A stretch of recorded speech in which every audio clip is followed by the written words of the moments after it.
ونستعين على أمور الدنيا والدين والصلاة والسلام على أشرف الأنبياء والمرسلين سيدنا ومولانا محمد وعلى آله وصحبه أجمعين. Amma ba'd. Yang terhormat Bapak Kepala Sekolah SDN Badrosari 01, yang terhormat Bapak Ibu semuanya, pertama-tama marilah kita panjatkan puji syukur kehadirat Allah Subhanahu wa taala. Karena pada siang hari ini kita dapat berkumpul dalam acara diseminasi budaya positif pada siswa dalam keadaan sehat walafiat. Shalawat serta salam marilah kita haturkan kepada Nabi kita, Nabi Muhammad Sallallahu Alaihi Wasallam, yang kita nanti-nantikan syafaatnya besok di yaumul qiyamah. Amin Allahumma amin. Bapak Ibu sekalian, izinkanlah saya sebagai pembawa acara akan membawakan beberapa susunan acara pada hari ini. Susunan acara pada siang hari ini yaitu: 1. Pembukaan, 2. Doa, 3. Menyanyikan lagu Indonesia Raya, 4. Sambutan dari Bapak Kepala Sekolah, 5. Kegiatan inti, dan yang terakhir yaitu penutup. Mengawali acara pembukaan, marilah kita buka dengan bacaan Bismillah. Bismillahirrahmanirrahim. Acara selanjutnya yaitu doa yang akan dipimpin oleh Bapak Darwi. Kepada beliau waktu dan tempat kami persilakan.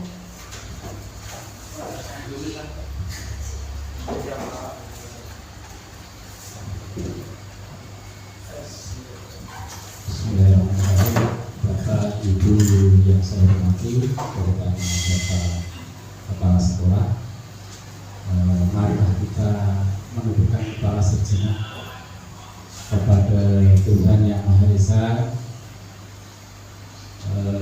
dalam untuk merenungi dan merefleksi tentang dimensi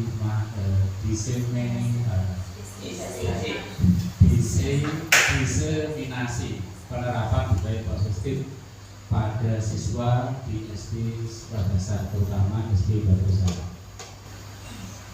Marilah kita berikan kepala sejenak, mudah-mudahan acara ini bermanfaat bagi kita semua, dan semoga kita dapat meningkatkan dan mengembangkan budaya-budaya positif yang ada di sekolah, dan kita dapat menerapkan budaya-budaya positif yang akan kita kembangkan sehingga menjadi suatu budaya yang berkelanjutan, sehingga anak-anak nanti terbiasa dengan budaya positif.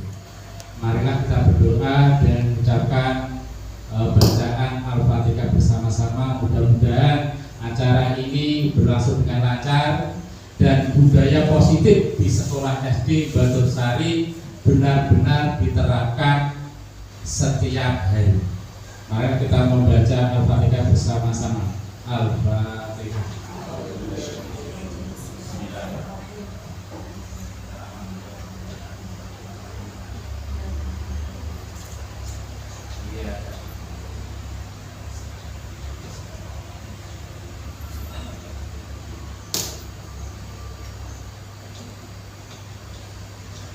Amin.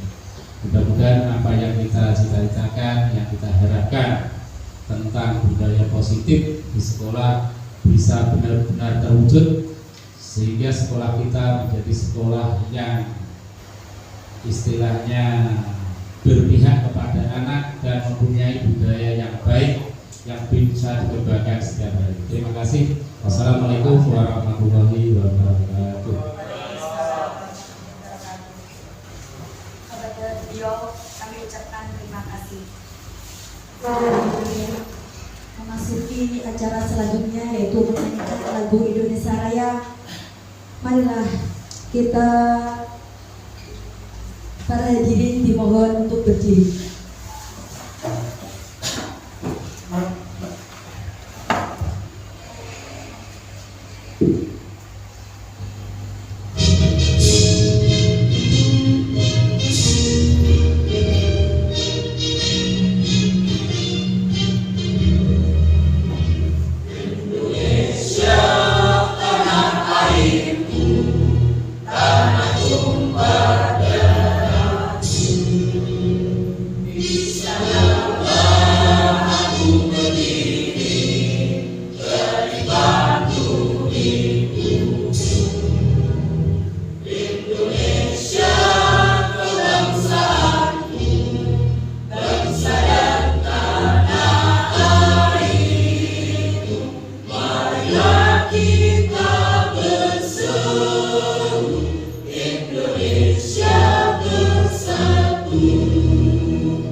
Terima kasih.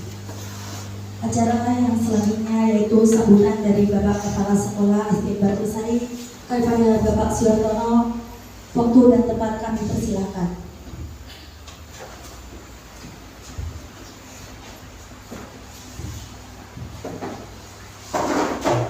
Assalamualaikum warahmatullahi wabarakatuh. Waalaikumsalam warahmatullahi wabarakatuh.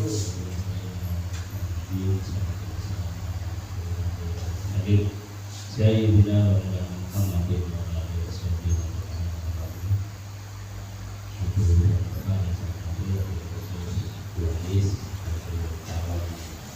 Seluruh penggerak yang pada siang hari ini akan menampilkan diseminasi tentang penerapan budaya positif pada siswa di sekolah dasar. Pertama, mari saya tanyakan dulu dari Allah Subhanahu wa Ta'ala. Pada siang hari ini kita masih diberi banyak kesempatan sehingga masih bisa mengabdi acara belajar. Salam salam satu kesulitan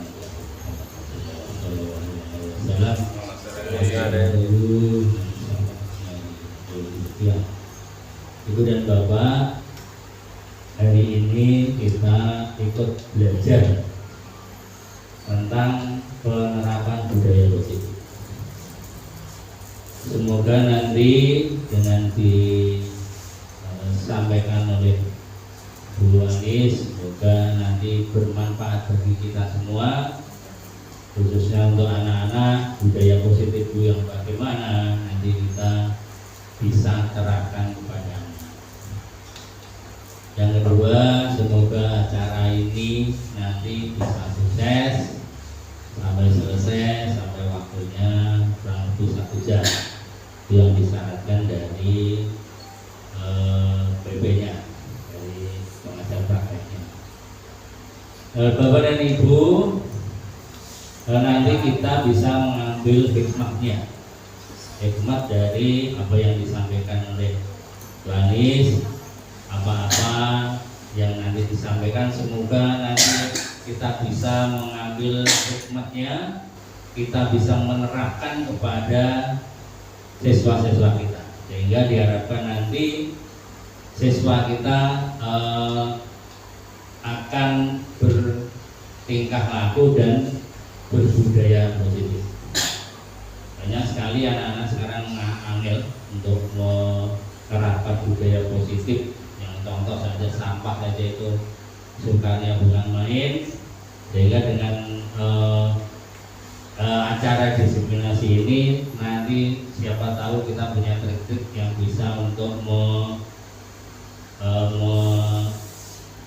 membuat siswa kita bisa menerapkan budaya Silakan Bapak Ibu nanti dicermati apa yang saya sampaikan agar ada hal positif yang kita ambil dari pertemuan pada siang. Saya kira itu sambutan saya, kurang lebihnya mohon maaf. Wassalamualaikum warahmatullahi wabarakatuh.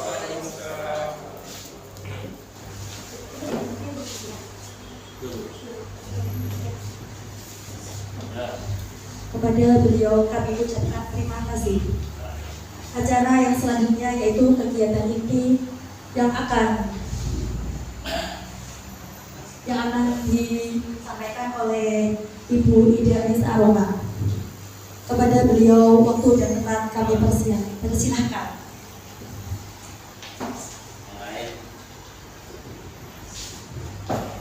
Terima kasih Bapak Ibu. Assalamualaikum warahmatullahi wabarakatuh. Waalaikumsalam warahmatullahi wabarakatuh. Ini izinkan saya untuk menyampaikan tentang diseminasi penerapan budaya positif pada siswa di sekolah desa. Jadi kali ini saya berbagi apa yang saya dapatkan pada saat mengikuti program pendidikan guru. Sebelumnya saya ingin berpantun sebagai pantun pembuka. Pergi ke pasar membeli bakso mini. Cakep. Bakso mini dijual oleh Bu Mega. Cakep. Kita awali kegiatan hari ini dengan mengucapkan salam dan bahagia. Selanjutnya kita melakukan ice breaking terlebih dahulu. Mohon Bapak Ibu untuk berdiri.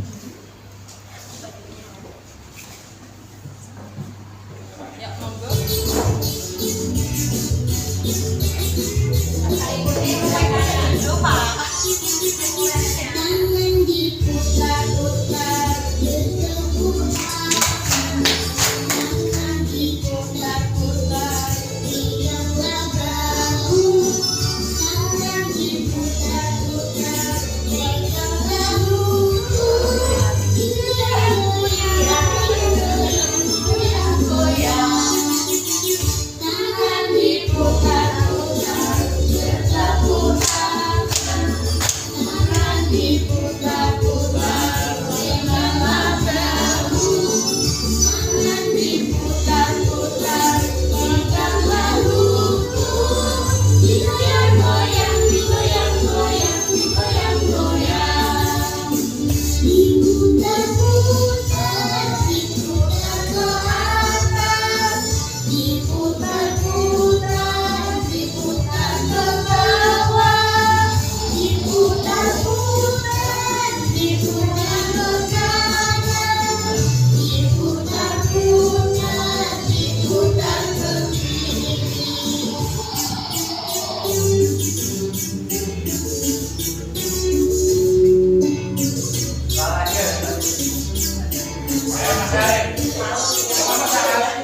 Nah, sudah selesai. BSP-nya sudah ya? Saya tidak bosan atau jenuh. Selanjutnya nanti di acara pertama adalah pembukaan, eksplorasi konsep, diskusi dan refleksi. Nah, tentang budaya positif. Latar belakang dari budaya positifnya adalah suasana positif sangat mendukung dalam menciptakan pembelajaran yang kondusif. Karena dengan suasana yang positif, murid dan guru akan menemukan suatu kondisi pembelajaran yang menyenangkan, sehingga proses pembelajaran dapat berjalan tanpa adanya suatu beban, tapi suatu kebutuhan. Suasana positif juga akan menggerakkan moral yang positif bagi murid, sehingga karakter murid tidak hanya terbentuk dari akademik atau intelektualnya saja, tetapi dari lingkungan yang ada. Ini latar belakang dari budaya positif. Kemudian ini, apa itu budaya positif? Apakah Bapak Ibu sudah tahu? Budaya positif itu apa? Lumbu. Monggo Pak Garwi, budaya positif apa Pak? Andalan nih.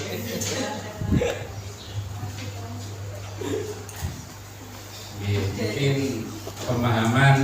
sebetulnya pemahaman kita itu sudah tahu sebetulnya tentang budaya. Budaya itu adalah kebiasaan sehari-hari yang sudah menjadi istilahnya, karena kebiasaan ini sudah terbiasa sekali, maka hal ini bisa dikatakan budaya. Nah, budaya yang positif itu artinya hal-hal yang baik. Berarti hal-hal yang baik yang dilakukan setiap hari oleh anak dan itu sudah otomatis, maka inilah yang dinamakan budaya positif. Contoh misalnya budaya tentang membuang sampah pada tempatnya, budaya menghormati guru, memberi salam, saling menyapa, tersenyum dengan sesama, budaya senyum sapa, ini termasuk kalau dibiasakan setiap hari itu namanya sudah menjadi budaya. Tapi kalau misalnya anak baru diperintah kok baru melaksanakan, ini berarti bukan suatu budaya.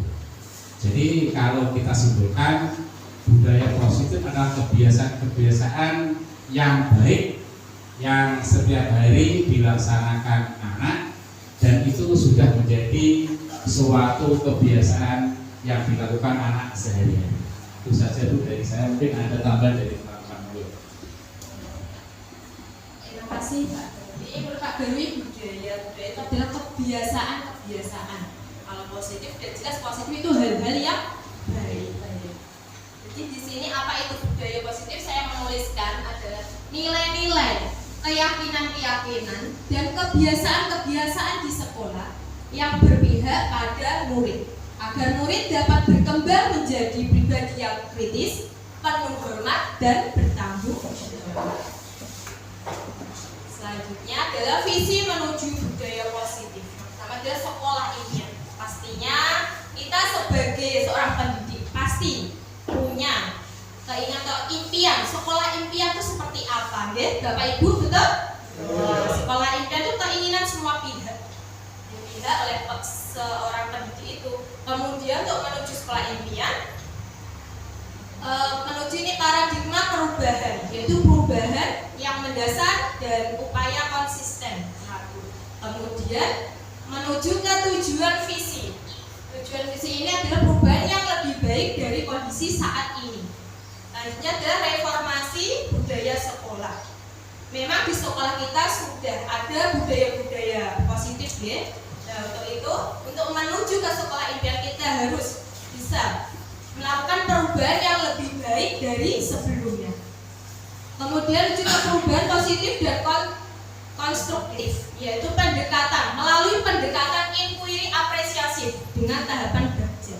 Tahapan Bagja ini adalah rencana-rencana atau kegiatan-kegiatan untuk menuju budaya positif itu yang kita tuangkan ke dalam tahapan Bagja.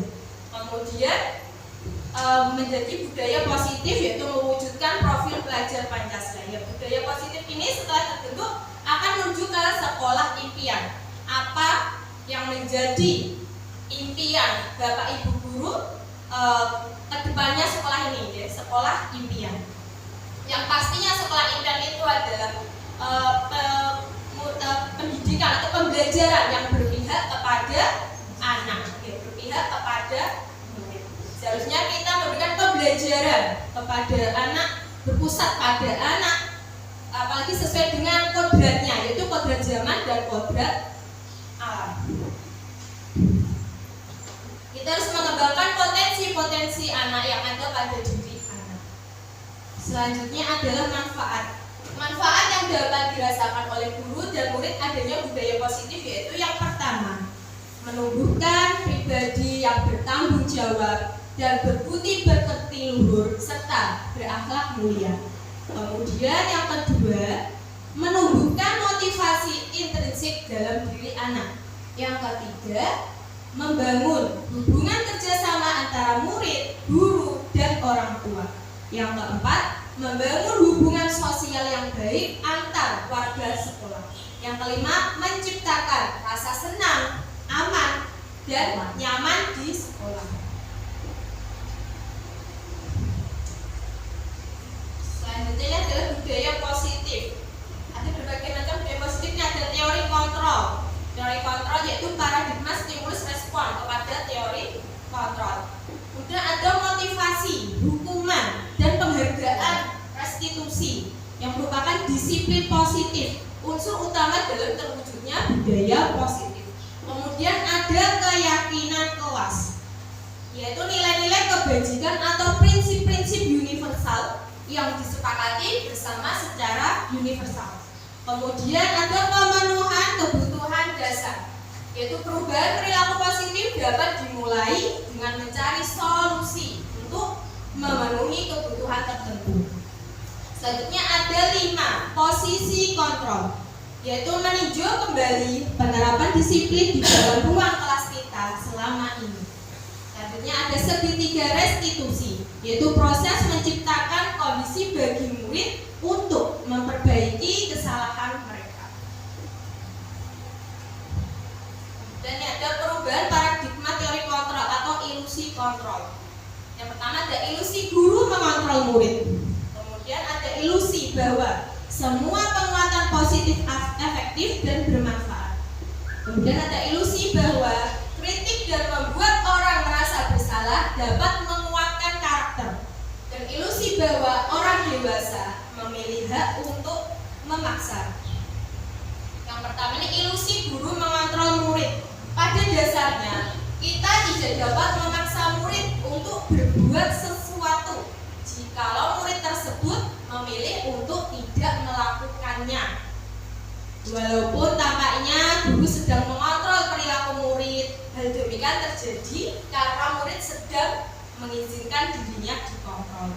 Kemudian yang kedua tadi ilusi bahwa kritik dan membuat orang merasa bersalah dapat menguatkan karakter. Penguatan positif atau bujukan adalah bentuk-bentuk kontrol. Segala usaha untuk mempengaruhi murid agar mengulangi suatu perilaku tertentu adalah suatu usaha untuk mengontrol murid tersebut. Dalam jangka waktu tertentu, kemungkinan murid tersebut akan menyadarinya dan mencoba untuk menolak bujukan kita, atau bisa jadi murid tersebut menjadi tergantung pada pendapat sang guru untuk berusaha. Kemudian ini yang ketiga, ilusi bahwa orang dewasa memiliki hak untuk memaksa. Dan ini menggunakan kritik dan rasa bersalah untuk mengontrol murid menuju pada identitas gagal. Dan mereka belajar untuk rasa buruk tentang diri mereka. Mereka mengembangkan dialog diri yang negatif.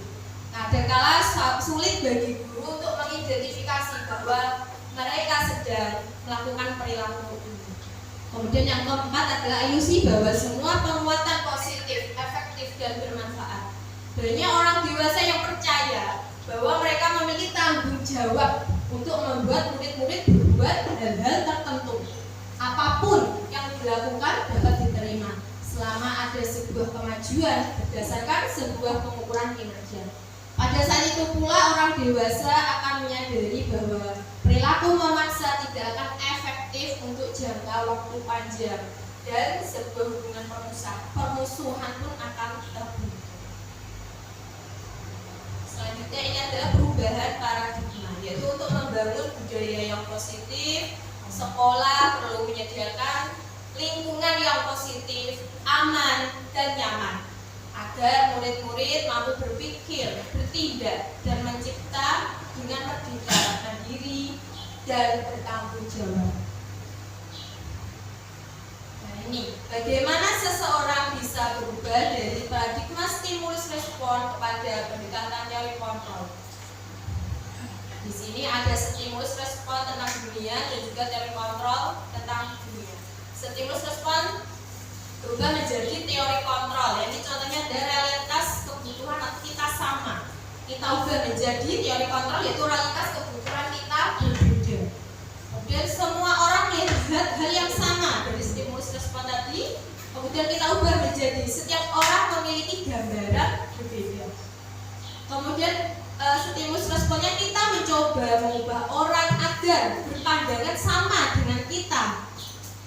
kita ubah menjadi teori kontrol, yaitu kita berusaha memahami pandangan orang lain tentang dunia.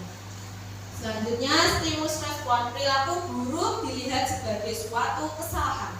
Teori kontrolnya, semua perilaku memiliki tujuan. Kemudian stimulus responnya, orang lain bisa mengontrol saya. Teori kontrolnya, hanya Anda yang bisa mengontrol diri Anda. Kemudian stimulus responnya, saya bisa mengontrol orang lain. Kita ubah menjadi teori kontrol, Anda tidak bisa mengontrol orang lain. Kemudian stimulus responnya, pemaksaan ada pada saat rujukan gagal. Teori kontrolnya, kolaborasi dan konsensus menciptakan pilihan-pilihan baru. Stimulus responnya, model berpikir menang atau kalah. Kita ubah menjadi teori kontrol, itu model berpikir menang. Jadi tidak ada yang kalah. Selanjutnya tentang kebutuhan dasar manusia, yaitu ada cinta dan kasih sayang, penguasaan, kebebasan, dan kesenangan. Cinta dan kasih sayang, yaitu kebutuhan untuk diterima, kebutuhan akan hubungan dan koneksi sosial, kebutuhan untuk memberi dan menerima kasih sayang, dan kebutuhan untuk merasa menjadi bagian dari suatu kelompok. Kemudian yang kebutuhan dasar manusia yang kedua adalah penguasaan, yaitu kebutuhan pengakuan atas kemampuan, yaitu kekuatan untuk mencapai sesuatu, menjadi kompeten, menjadi terampil, diakui atas prestasi dan keterampilan kita, didengarkan dan memiliki rasa harga diri. Selanjutnya adalah kebebasan, yaitu kebutuhan akan pilihan, bebas memilih. Yaitu kebutuhan akan kemandirian, otonomi, memiliki pilihan dan mampu mengendalikan arah hidup seseorang. Yang terakhir adalah kesenangan, kebutuhan untuk merasa senang, kebutuhan untuk mencari kesenangan, bermain dan tertawa. Selanjutnya ini ada contoh penerapan. Tadi kebutuhan dasar ada apa saja, Bapak Ibu? Ini cinta dan kasih sayang, ada penguasaan, kebebasan dan kesenangan. Ini ada contoh penerapannya.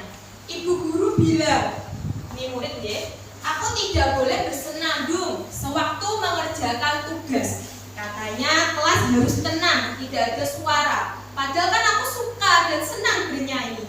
Kira-kira kebutuhan apa yang dibutuhkan murid, Bapak Ibu?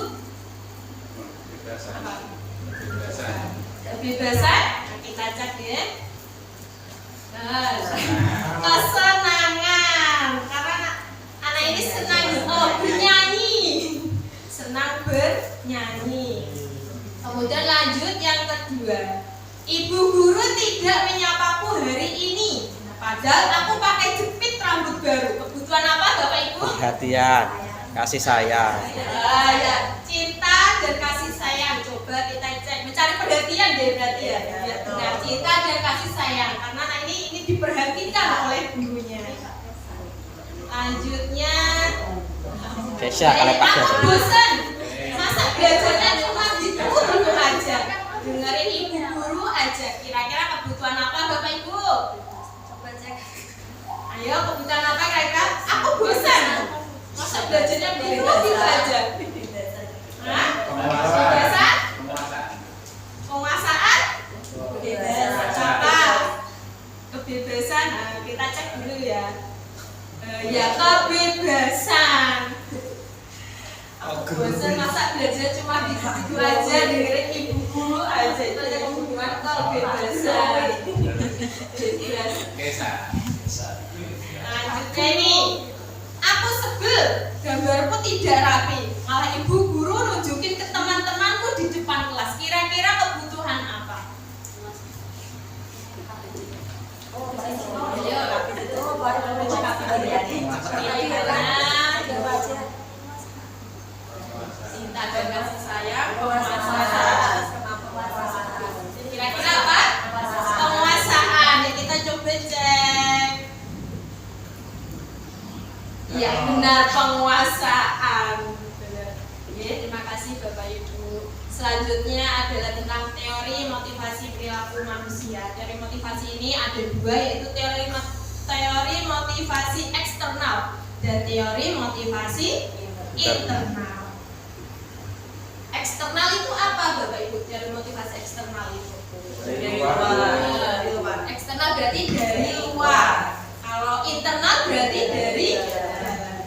Kita lihat yang untuk yang nomor 1 ini, untuk menghindari ketidaknyamanan atau hukuman. Apa yang akan terjadi apabila saya tidak melakukannya? Kira-kira ini termasuk teori motivasi eksternal apa internal? Eksternal. Kira-kira eksternal? Dan kita cek. Ya, motivasi eksternal berasal dari luar. Jadi bukan dari dalam dirinya sendiri. Murid misalkan pengen mengerjakan tugas atau mengerjakan PR karena tidak mau dihukum, bukan berasal dari dalam dirinya tapi dari luar, takut dihukum oleh gurunya. Selanjutnya yang nomor 2, untuk mendapatkan imbalan. Apa yang akan saya dapatkan apabila saya melakukannya? Aku tak garap PR atau bentuk eksternal, bentuk misalkan hadiah atau pengen maju kelas mendapatkan hadiah. Kira-kira dari motivasi apa, Bapak Ibu? Eksternal. Kita cek dulu. Ya, motivasi eksternal berasal dari luar, ingin mendapatkan imbalan. Kemudian untuk yang nomor 3, untuk menghargai diri sendiri, menjadi insan sesuai harapan. Nah ini, saya akan menjadi orang seperti apa bila saya melakukannya? Internal. Kira-kira motivasi internal. Kita cek. Ya, motivasi internal berasal dari dalam diri kita sendiri. Memang seharusnya kita menerapkan motivasi internal, bukan eksternal. Begitupun juga kita terapkan kepada anak-anak. Misalkan ada yang mengikuti lomba, kita beri motivasi internal. Diharapkan seperti itu dari dalam diri anak sendiri. Selanjutnya adalah tentang disiplin. Disiplin berasal dari bahasa Latin, yaitu disciplina, yang artinya belajar. Mana asal dari kata ini berkonotasi dengan disiplin diri dari murid-murid Socrates dan Plato. Disiplin diri membuat orang menggali potensinya menuju sebuah tujuan apa yang dihargai. Namun dalam budaya kita, makna kata disiplin telah berubah menjadi sesuatu yang dilakukan seseorang pada orang lain untuk mendapatkan kepatuhan. Kecenderungan umum adalah menghubungkan kata disiplin dengan ketidaknyamanan, bukan dengan apa yang kita hargai atau pencapaian suatu tujuan mulia. Nah ini, ketika mendengar kata disiplin, apa yang terbayang di benak kita, Bapak Ibu? Apa yang terlintas di pikiran kita? Kira-kira apa? Peraturan. Peraturan, ya. Kebanyakan orang akan menghubungkan kata disiplin dengan tata tertib, teratur, dan kepatuhan pada peraturan. Kata disiplin juga sering dihubungkan dengan hukuman, padahal itu sungguh berbeda. Karena belajar tentang disiplin positif tidak harus dengan memberi hukuman. Nah, di sini disiplin positif merupakan salah satu cara penerapan disiplin dari nilai-nilai kebajikan universal yang diterapkan di sekolah, yang bertujuan untuk menumbuhkan kesadaran anak untuk melakukan sesuatu tanpa ada paksaan, ancaman, pemberian penghargaan atau hadiah maupun hukuman. Nah, di sini nilai-nilai kebajikan universal terdapat dalam profil pelajar Pancasila apa saja, Bapak Ibu? Ada beriman, bertakwa kepada Tuhan yang Maha Esa dan berakhlak mulia. Kemudian ada berkebinekaan, bergotong royong, mandiri, bernalar kritis dan kreatif. Itu termasuk nilai-nilai kebajikan universal yang digambar oleh Pak Hari di depan proses profil pelajar Pancasila. Selanjutnya ini keyakinan kelas, hukuman dan penghargaan. Mengapa tidak peraturan saja? Mengapa harus keyakinan kelas? Nah, kita lihat. Mengapa kita memiliki peraturan harus menggunakan helm bila mengendarai kendaraan roda 2. Kira-kira kenapa Bapak Ibu? Ya, selamat. Ya, berarti demi keselamatan. Jadi kalau kita mengendarai kendaraan roda 2 memakai helm karena aturan apa karena biar selamat? Takut ditilang itu. Karena aturan takut ditilang apa karena biar selamat? Kira-kira apa? Sudah kebiasaan, Bu.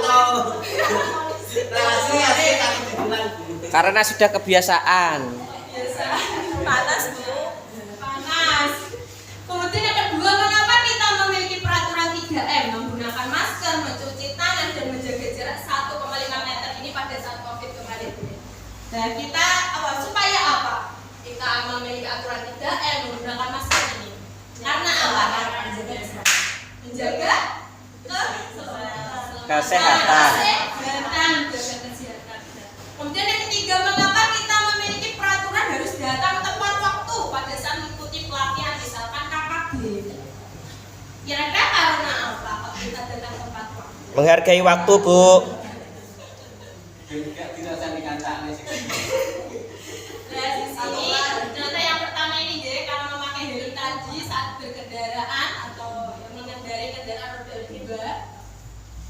Kita meyakini kalau dengan memakai helm itu untuk menjaga keselamatan. Dan keyakinan inilah yang dinamakan ini menjaga keselamatan tadi. Jadi kita bukan menuruti aturan, tapi karena ingin menjaga keselamatan. Dan ini berkaitan dengan mengapa tidak peraturan saja, mengapa harus keyakinan kelas.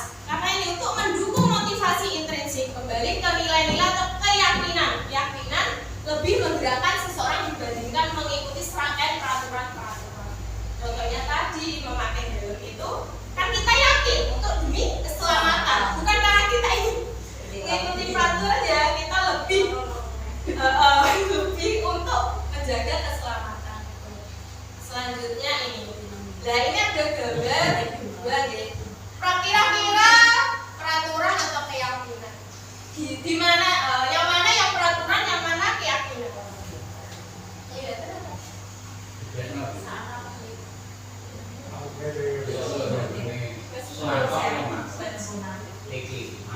Yang hijau itu peraturan yang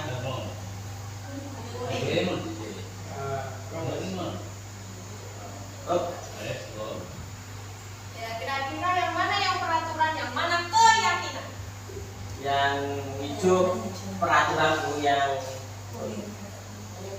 Hijau peraturan, yang sebelah kiri. ya sebelah kiri peraturan, Sebelah kanan keyakinan. benar. Yang sebelah kiri itu peraturan, datang tepat waktu, menjaga sama itu peraturan. Kalau keyakinan ini kami menjaga ketertiban dan kebersihan kelas setiap saat, dan kami belajar dengan antusias dan penuh percaya diri. Jadi biasanya anak-anak itu lebih mengikuti keyakinan daripada peraturan. Kemudian ini peraturan. Ini contohnya adalah yang pertama, selalu kembalikan buku ke tempatnya. Keyakinan kelas atau nilai kebajikan yang dituju adalah tanggung jawab. Kemudian yang kedua, dilarang mengganggu orang lain. Keyakinan kelasnya menghormati orang lain. Jadi di sekolah 15 menit sebelum pembelajaran dimulai. Berarti keyakinan kelasnya menghormati orang lain dan berkomitmen. Yang keempat, dilarang melakukan kekerasan. Keyakinan kelasnya adalah keselamatan, menghormati orang lain. Kemudian yang selanjutnya, dilarang menggunakan narkoba. Nilai kebajikan yang dituju adalah kesehatan. Kemudian peraturan bergantian atau menunggu giliran, yaitu menghormati orang lain dan bersabar. Gunakan masker, keyakinan kelas, kesehatan, jadi kesehatan, keselamatan. Kemudian peraturannya jangan berlari di kelas atau koridor, dan kita ganti dengan keselamatan. Pastinya Bapak Ibu di kelas apakah sudah membuat keyakinan kelas? Ya. Sudah semua? Ya. Selanjutnya, pemberian penghargaan menjadikan mendukung seseorang. Yang pertama adalah pengaruh jangka pendek dan jangka panjang. Di sini penghargaan efektif jika kita menginginkan seseorang melakukan sesuatu yang kita inginkan dalam jangka waktu pendek. Dan jika kita menggunakan penghargaan lagi dan lagi, maka orang tersebut akan bergantung pada penghargaan yang diberikan serta kehilangan motivasi dalam diri. Kemudian yang kedua ini penghargaan tidak efektif. Nah ini jika saya mengharapkan suatu penghargaan dan tidak mendapatkannya, maka saya akan kecewa dan berkecil hati. Serta kemungkinan lain kali saya tidak akan berusaha sekeras sebelumnya. Jadi penghargaan tidak efektif. Kemudian selanjutnya adalah penghargaan merusak hubungan. Kok bisa merusak hubungan? Ketika seseorang diberi penghargaan atau dipuji di depan orang banyak, maka yang lain akan merasa iri. Dan sebagian dari mereka akan tidak menyukai orang yang diberikan penghargaan tersebut. Jadi saat kita misalkan memberikan anak penghargaan atau karena nilainya bagus, ya, yang lain yang tidak mendapatkan atau mendapatkan nilai buruk atau kurang bagus, itu akan merasa iri, kok saya tidak dikasih. Jadi penghargaan merusak hubungan. Kemudian penghargaan mengurangi ketepatan, kemudian penghargaan menghukum. Penghargaan menghukum ini maksudnya adalah bagi mereka yang tidak mendapatkan penghargaan. Misalkan dalam sistem ranking, siswa yang mendapatkan ranking 2 itu akan merasa paling dihukum. Kok belum ranking 2 kok nggak satu aja gitu. Kemudian penghargaan menurunkan kualitas. Contohnya misalkan di dalam kelas, siapa yang paling cepat nanti membuat puisi akan diberikan gurunya hadiah. Ya, otomatis anak ini akan cepat-cepat gaya puisi asal-asalan.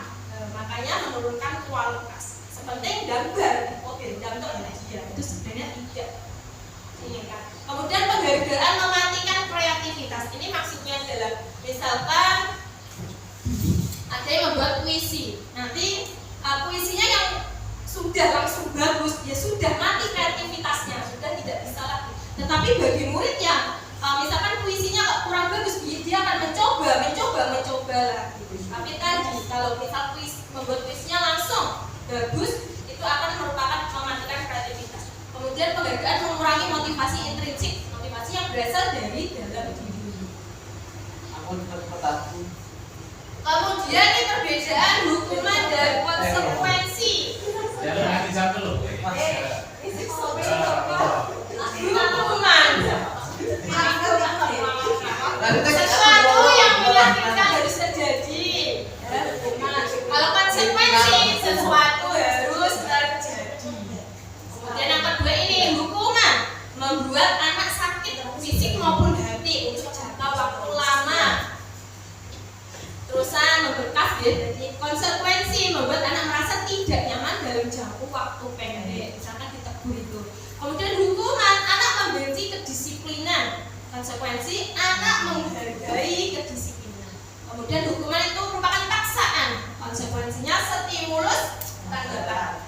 Kemudian hukuman mendorong anak menyakiti diri sendiri, konsekuensinya mendorong anak agar mudah menyesuaikan diri. Kemudian konsep diri yang buruk itu hukuman, konsekuensinya konsep diri yang baik. Kemudian hukuman anak belajar untuk menyembunyikan kesalahan, untuk konsekuensi anak belajar untuk mematuhi peraturan. Kemudian hukuman marah, rasa bersalah, dipermalukan, rasa tidak dihargai. Untuk konsekuensinya kehilangan hak, dibuat tidak nyaman, diasingkan untuk sementara. Dan selanjutnya ini tindakan dulu ada hukuman atau konsekuensi. Yang pertama, mencatat 100 kali di dalam buku kalimat saya tidak akan terlambat lagi karena terlambat ke sekolah. Kira-kira ini merupakan hukuman atau konsekuensi, Bapak Ibu? Hukuman ya. Yang kita cek dulu ya, benar hukuman. Yang kedua, lari mengelilingi lapangan basket 2 kali karena terlambat hadir di sekolah. Hukuman atau konsekuensi? Kira-kira apa? Lari mengelilingi lapangan basket 2 kali karena terlambat hadir di sekolah. Hukuman ataukah konsekuensi? Hukuman, kita cek dulu. Ya, hukuman. Hukuman. Kemudian yang ketiga, murid diminta untuk push up 15 kali karena tidak menggunakan masker ke sekolah. Hukuman. Konsekuensi, kita cek hukuman. Ya benar, hukuman. Selanjutnya, menggantikan kertas tugas teman yang telah dicoret-coret. Kira-kira hukuman apa konsekuensi? Konsekuensi. Merusak barangnya teman kita lihat, ya benar, konsekuensi. Kemudian selanjutnya, membersihkan tumpahan air di meja tulis karena tersenggol pada saat belajar. Konsekuensi. Konsekuensi, kita cek. Iya benar, konsekuensi. Bisa. Selanjutnya, meminta murid tidak mengenakan sepatu seharian di sekolah karena tidak mengenakan sepatu hitam. Kira-kira konsekuensi apa? Kita cek. Ya, hukuman. Nah, yang terakhir, lari mengelilingi lapangan basket 2 kali karena terlambat 10 menit untuk pelajaran PJOK. Kira-kira hukuman atau konsekuensi? Hukuman? Semuanya menjawab hukuman? Ya. Kita cek. Konsekuensi kenapa bisa? Kenapa bisa? Padahal di atas tadi yang lari-lari kok hukuman, yang bawah kok bisa konsekuensi? Kira-kira apa? Ada yang bisa memberikan penjelasan? Apa? Ada kata dasar 10 menitnya. Ada dasar 10 menit. Gini Bapak Ibu, kalau tadi lari mengelilingi lapangan basket 2 kali karena terlambat hadir di sekolah kan tidak sesuai konteksnya. Masa karena terlambat harus lari lapangan basket kan tidak menjurus. Nah kalau yang terakhir ini lari mengelilingi lapangan basket 2 kali pada saat ini terlambat pada saat pelajaran PJOK kan di dalam konteks bukan di luar konteks. Dia disuruh lari mengelilingi lapangan bola basket karena terlambat tadi temannya sudah lari 2 kali sementara dia baru datang. Makanya konsekuensinya dia harus lari mengelilingi lapangan gitu. Dan itu juga pada saat pelajaran PJOK. Jadi dalam konteks ya. Selanjutnya adalah ini hukuman dan penghargaan. Disiplin hukuman bersifat tidak terencana atau tiba-tiba. Murid tidak dilibatkan. Kalau disiplin konsekuensi sudah terencana atau sudah disepakati, sudah dibahas dan disetujui oleh murid dan guru. Murid tetap tidak mengambil jangkauan. Kayak tadi konsekuensi karena memang terlambat pada saat pelajaran PJOK makanya disuruh tadi lari. Beda kalau tadi karena terlambat sekolah disuruh lari kan tidak. Itu masuk hukuman. Kemudian jika kita menggunakan penghargaan, maka orang tersebut akan bergantung pada penghargaan yang diberikan serta kehilangan motivasi dari daerah. Jadi kita sebagai guru, seorang pendidik kalau bisa kita memberikan motivasi intrinsik atau dari dalam kepada murid-murid kita. Kemudian selanjutnya ini model disiplin yang berpusat pada murid yaitu 5 posisi kontrol. Disebut 5 posisi kontrol. Yang pertama ada penghukum. Seorang penghukum bisa menggunakan hukuman fisik maupun verbal.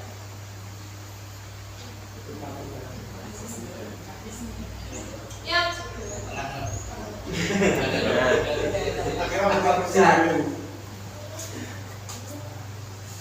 Next.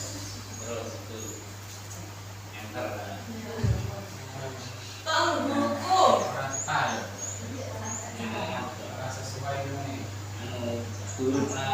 Warnanya juga putih dari ke bawah. lanjut ya. Penghukum berarti seorang penghukum bisa menggunakan hukuman fisik maupun verbal. Yang kedua, sebagai pembuat orang merasa bersalah, menggunakan suara lebih lembut, membuat keheningan yang membuat orang lain merasa tidak nyaman, bersalah atau rendah diri. Kemudian yang ketiga ini posisi kontrol sebagai teman, mengontrol murid melalui persuasi, menggunakan hubungan baik dan humor.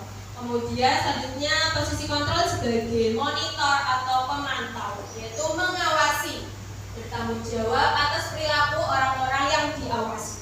Kemudian selanjutnya posisi control manager, yaitu mentor atau mempersilahkan murid mempertanggungjawabkan perilakunya, mendukung murid agar menemukan solusi atas permasalahannya sendiri.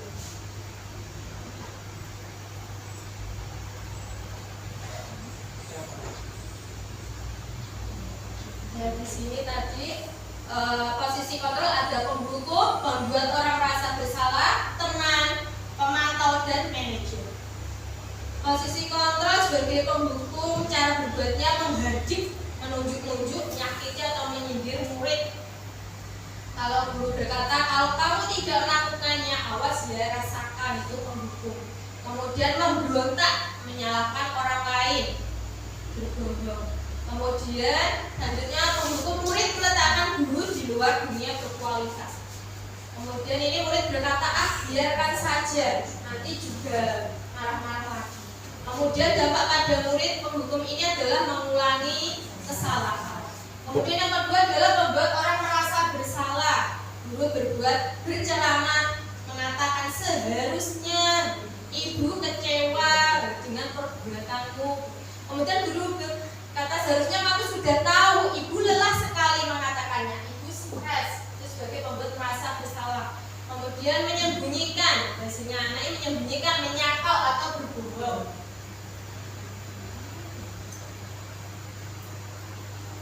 Kemudian murid meletakkan guru di dalam dunia berkualitas. Kemudian murid berkata, maafkan saya, dampak pada murid merasa rendah diri. Jadi posisi kontrol sebagai penghukum dan membuat orang merasa bersalah ini termasuk identitas gagal atau kontrol dari luar. Kemudian selanjutnya posisi kontrol sebagai teman. Sebagai teman membuat alasan-alasan untuk muridnya. Kemudian gurunya bisa berkata, ayolah lakukan demi ibu. Kemudian masa kamu tidak mau ingat, tidak, ibu pernah bantu. Kemudian hasilnya ketergantungan. Kaitan dengan dunia berkualitas adalah murid meletakkan guru sebagai orang yang sangat penting di dunia berkualitas.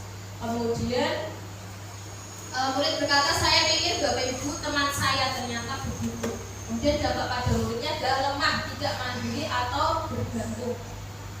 Kemudian posisi kontrol selanjutnya adalah pemantau, menghitung dan mengukur. Guru berkata, apa peraturannya? Kemudian hasilnya menyesuaikan diri bila diawasi. Kaitan dengan dunia berkualitas, murid meletakkan guru, peraturan dan hukum di dunia berkualitas. Kemudian murid berkata, berapa banyak bintang yang saya harus peroleh, berapa halaman yang harus saya tulis. Kemudian dampak pada muridnya adalah menitik beratkan pada konsekuensi atau hadiah untuk dirinya. Jadi posisi kontrol sebagai teman dan pemantau ini adalah mengharapkan imbalan atau ketergantungan pada orang lain. Termasuk identitas berhasil atau sukses, tapi berasal dari luar karena tadi ada imbalan. Kemudian ini yang terakhir adalah posisi kontrol sebagai manajer, mengajukan pertanyaan-pertanyaan. Kemudian apa yang bisa kita yakini, apa yang bisa kau kerjakan untuk memperbaiki masalah ini. Kemudian hasilnya menguatkan pribadi. Kemudian kaitan dengan dunia berkualitas, murid meletakkan dirinya sebagai individu yang positif dalam dunia berkualitas. Murid berkata, bagaimana caranya saya bisa memperbaiki keadaan. Kemudian dampak pada muridnya adalah mengevaluasi diri, bagaimana cara memperbaiki diri. Jadi posisi manajer ini adalah identitas berhasil atau sukses, tetapi berasal dari kontrol diri, berasal dari diri. Jadi berbeda tadi teman dan pemantau yang berasal dari luar. Iya masa apa? Oh bisa. Yang bisa tuh ada ASN. ASN itu. Kan ayat cuma dan di sini ada pernyataan tadi posisi kontrol ada 5 gitu Bapak Ibu sebagai apa tadi? Membuat merasa bersalah, sebagai teman, sebagai pemantau dan juga sebagai manajer. Yang paling kecil itu sebagai manajer. Jadi saya kecewa sekali dengan kamu, kira-kira posisi kontrol mana? foto kayak Pak.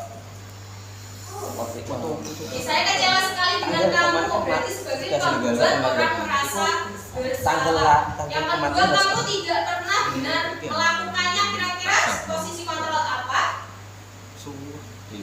Kamu tidak pernah benar melakukannya. Kira-kira posisi kontrol sebagai apa?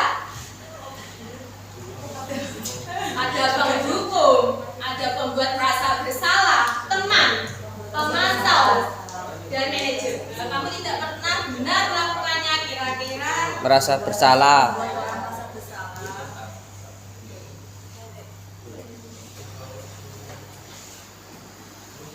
sebagai pendukung. Kemudian yang ketiga, ayolah lakukan demi ibu. Nah, kira-kira Pak, teman juga kita cek ya, benar teman. Yang keempat, apakah kamu mau mendapatkan stiker bintang dari ini? Kira-kira posisi kontrolnya apa? Apakah kamu mau mendapatkan stiker? Kira-kira apa? Mendukungkah? Merasa bersalah? Pemantau, kita cek. Pemantau. Pemantau. Kemudian yang kelima, bagaimana kamu bisa menyelesaikan masalah ini? Kira-kira sebagai, iya benar, manajer. Kemudian yang enam, kamu selalu yang paling terakhir. Pembuat merasa bersalah, kita cek. Hukum, mungkin sebenarnya kok pelburi. Hukum. Jadi yang paling ideal itu adalah sebagai manajer, gitu ya. Restitusi. Restitusi adalah cara menanamkan disiplin positif pada murid adalah dengan restitusi. Restitusi adalah proses menciptakan kondisi bagi murid untuk memperbaiki kesalahan mereka sehingga mereka bisa kembali pada kelompok mereka dengan karakter yang lebih kuat.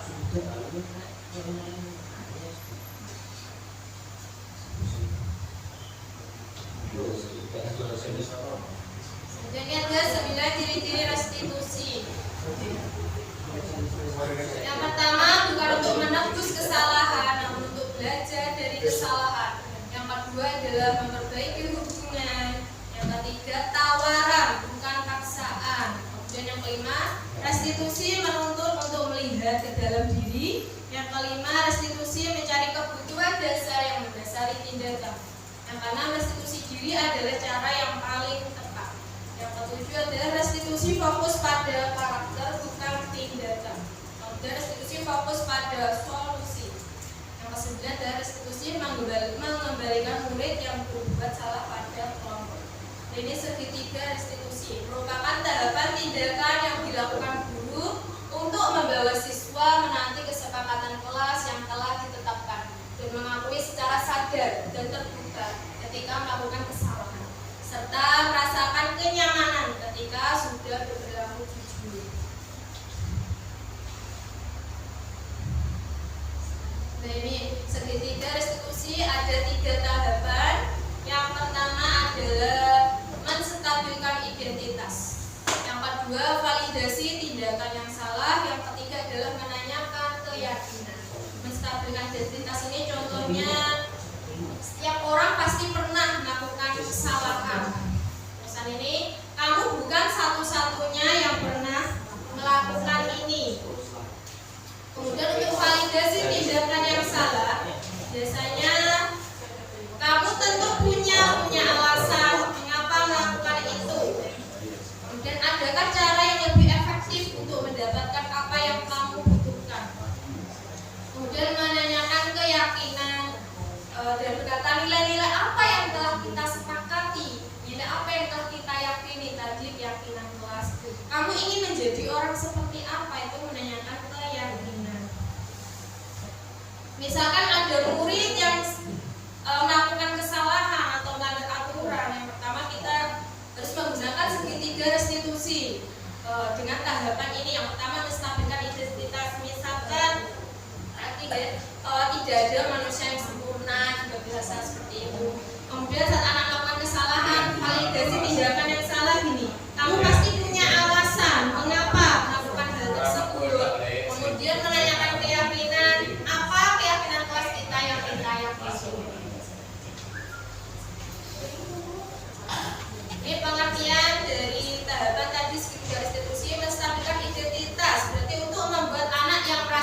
juga karena berbuat salah menjadi positif terhadap dirinya.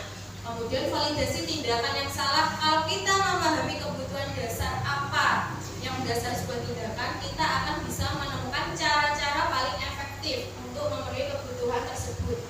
Kemudian menanyakan keyakinan. Anak melihat kesalahannya dihubungkan dengan norma sosial dan nilai-nilai yang mendasari manusia berinteraksi dengan orang lain. Kemarin saya mendapatkan tugas untuk membuat video restitusi terhadap anak yang melakukan kesalahan. Sini di videonya. Kalian. Jadi dengan dia cara biasa. Oke. Lagi kerasa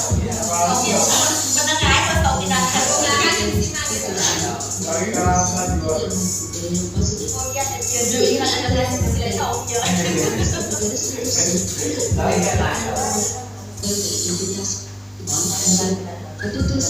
Ada kasus yang pertama ini kemarin Asia adalah seorang murid yang aktif dalam mengikuti setiap pelajaran. Namun dari ini dia terlihat itu malas-malasan. Ternyata dia sedang bersaudara.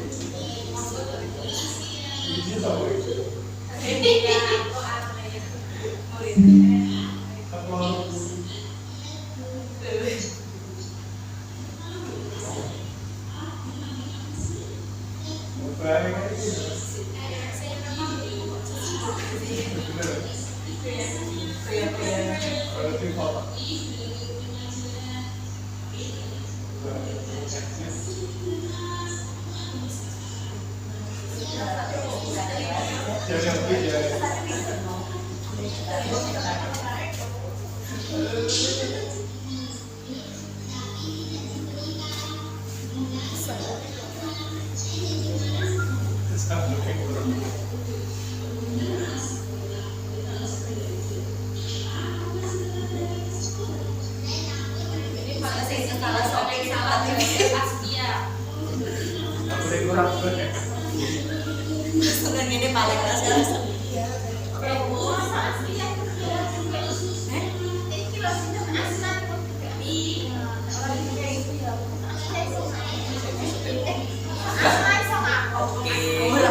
Jadi menanyakan kegiatan. Kamu masih ingat tidak dengan keyakinan kelas kita? Apa males langsung. Isu-isu Bang. Iku lho sing isu sapi itu anaknya isu kan. Kok jam 6 wis kantine ya. Dolodom lho Mas. Sudah dolodom jam 6 wis kan. Iya. Tirta. Jam 6 wis kantine Bu. Belum ada. Aku ngelaten iku. Seneng Sasi. Jeneng maksudnya Tirta atau apa sih? Seneng lengkap.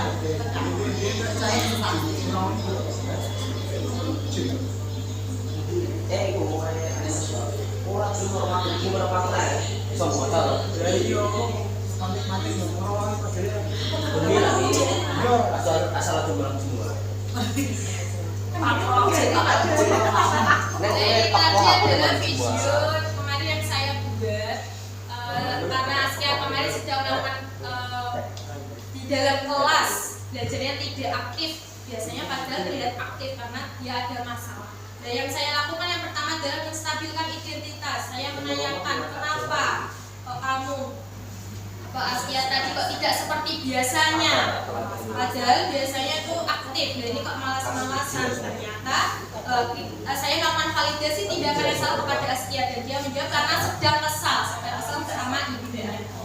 Makanya dia berbuat malas-malasan, kemudian aslinya malas untuk berangkat ke sekolah. Tapi karena takut nanti nilainya turun atau tidak bisa mengikuti pelajaran, maka dia tetap berangkat ke sekolah. Maka kita memberikan sisi positifnya gini. Oh, berarti kamu masih memiliki rasa tanggung jawab yang baik karena tetap masuk ke sekolah walaupun sedang malas. Kemudian saya menanyakan keyakinan. Kamu masih ingat tidak dengan keyakinan kelas kita? Kemudian Askia ini mencari solusi lain selain malas, yaitu berarti dia minta maaf kepada orang tuanya agar tidak melakukan hal yang sama dan memperbaikinya. Dan di situ jika ada murid yang melakukan kesalahan, kita tidak harus langsung menghardik, langsung menyalahkan itu tidak. Seharusnya kita dengan menggunakan segitiga restitusi tadi. Selanjutnya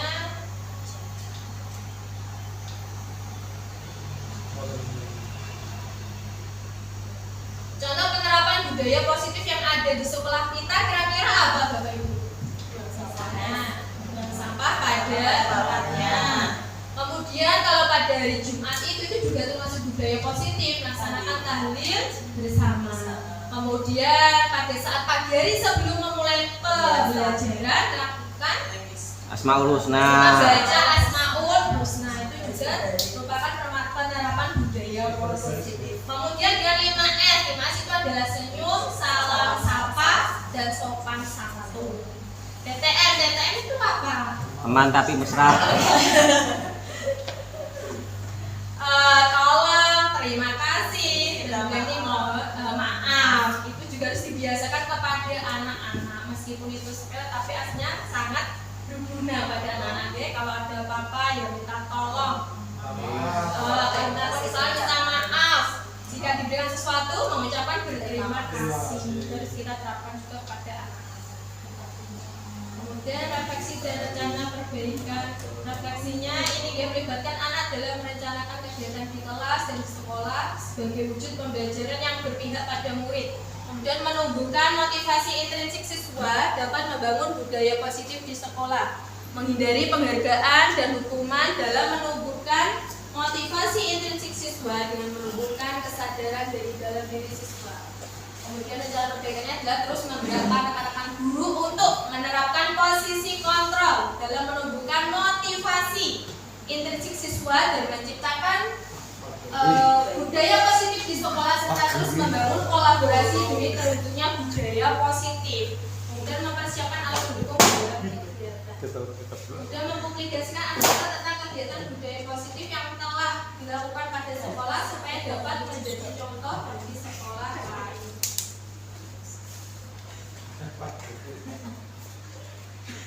Dari kesimpulan pada ini adalah dalam penerapan program disiplin positif, hendaknya guru memiliki standar kepribadian, profesional, dan sosial yang baik, di mana guru mampu berefleksi pada posisi kontrolnya saat ini. Bagaimana perjalanan dirinya sebagai seorang amok atau posisi manajer. Tadi posisi yang paling tepat atau ideal adalah posisi manajer.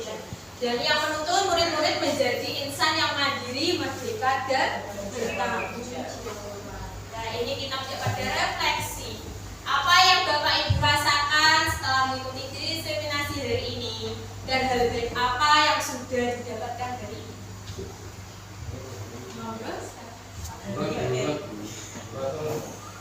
Pak Agung.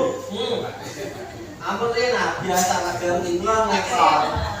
Agare paling sekolah loro. Kalau agare diri bulan ini semangat dulu. Gue sing ben semangat. Oke, terima kasih. Ya guru olahraga bareng. Olahraga. Bapak Ibu yang saya hormati, luar biasa penampilan dari Bu Anik dari Bu Anis hari ini ya, luar biasa. Beliau sudah memaparkan tentang budaya positif, baik budaya positif yang seharusnya dilakukan oleh anak dan budaya positif yang dilakukan oleh pendidik. Jadi kita tadi sudah mengamati ya, tentang apa yang ditanya Bu Ani, bagaimana posisi kita dalam menghadapi berbagai masalah yang dialami oleh siswa. Jadi posisi kita tadi diharapkan kita selama ini kita introspeksi saja. Kita itu seringkali berposisi sebagai penghukum. Nah, di samping itu juga kita seringkali memberi motivasi eksternal. Padahal seharusnya motivasi yang kita berikan adalah motivasi yang bersifat internal. Terus Tadi juga ditanyakan tentang segitiga institusi, luar biasa sekali Bapak Ibu. Kalau kita bisa melaksanakan,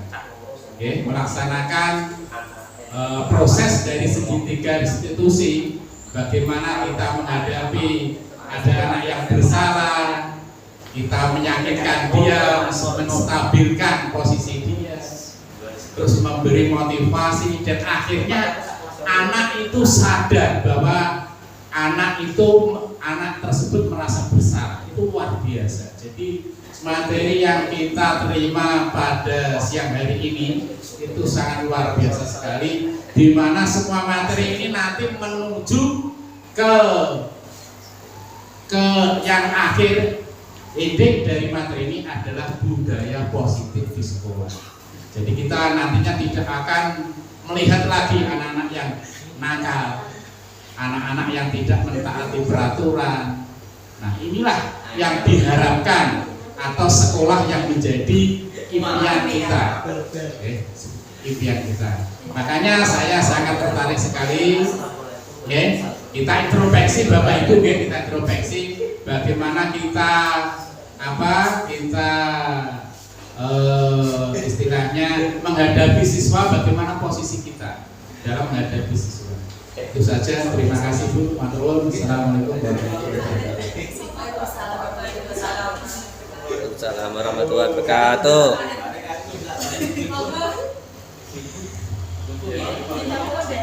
Tambah satu. Bapak dan Ibu, dari awal saya katakan tadi kita bisa mengambil hikmah dari pelajaran hari ini.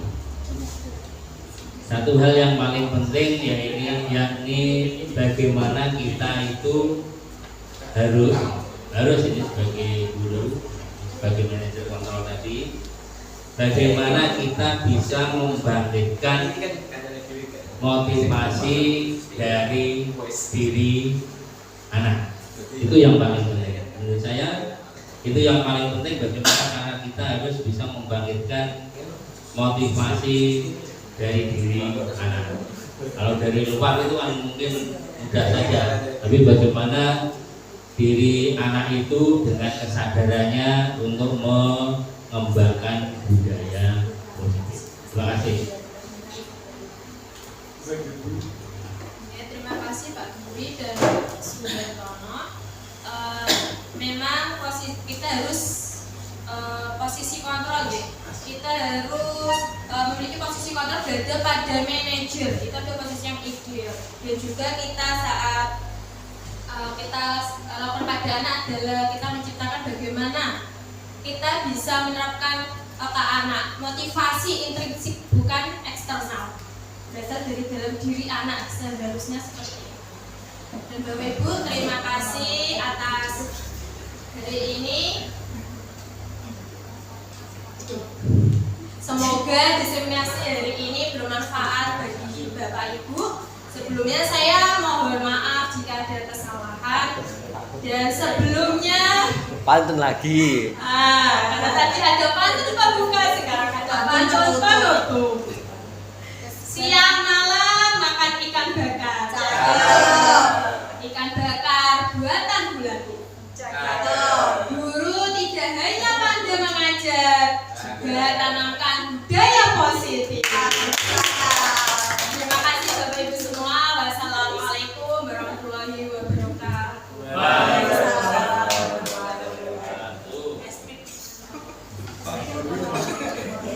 Terima kasih kepada Ibu Ani selaku narasumber pada hari ini. Acara yang selanjutnya yaitu penutup. Marilah kita tutup bersama dengan bacaan hamdalah.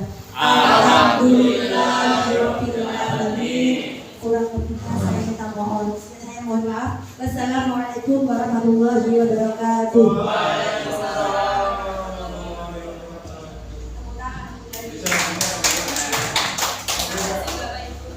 Sebelumnya foto foto bersama. Ada laporan.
bagian dari kesepakatan kelas. Dan nanti kesepakatan kelas kita akan catat bersama-sama dan kita akan menguatkannya menjadi keyakinan kelas. Nanti kita akan bermusyawarah untuk kesepakatan kelas apa yang akan kita laksanakan. Ya, nanti Bu Waris akan memberikan sticky note ini. Kami tulis kesepakatan kelas apa yang kami inginkan. Ya, setelah ditulis kita tempelkan bersama-sama di depan. Oke, semuanya siap? Ya.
Kita